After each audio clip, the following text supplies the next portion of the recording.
பிரதமர் நரேந்திர மோடி இந்திய ராணுவத்திற்கும் ராணுவ வீரர்களுக்கும் முக்கியத்துவம் அளித்து செயல்பட்டு வருவதாக தமிழக ஆளுநர் ஆர்.என். ரவி பெருமிதம் தெரிவித்துள்ளார்.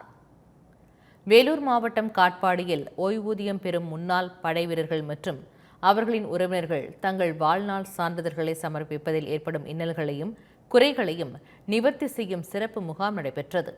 இதில் சிறப்பு விருந்தினராக கலந்து கொண்ட தமிழக ஆளுநர் ஆர்.என். ரவி 1 கோடி ரூபாய் மதிப்பிலான ஓய்வூதிய பலன்களை முன்னாள் படை வீரர்களுக்கு வழங்கினார்.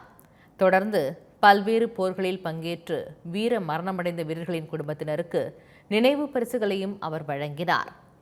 பின்னர் நிகழ்ச்சியில் பேசிய ஆளுநர் ஆர்.என். ரவி 2047ஆம் ஆண்டிற்குள் இந்தியாவை வளர்ச்சியடைந்த நாடாக மாற்ற பிரதமர் நரேந்திர மோடி பல்வேறு நடவடிக்கைகளை எடுத்து வருவதாக தெரிவித்தார். குறிப்பாக இந்தியாவை வல்லரசாக மாற்ற 5 கோட்பாடுகளை வகுத்து அவற்றை செயல்படுத்த முழு மூச்சுடன் பிரதமர் மோடி உழைத்து வருவதாகவும் குறிப்பிட்டார்.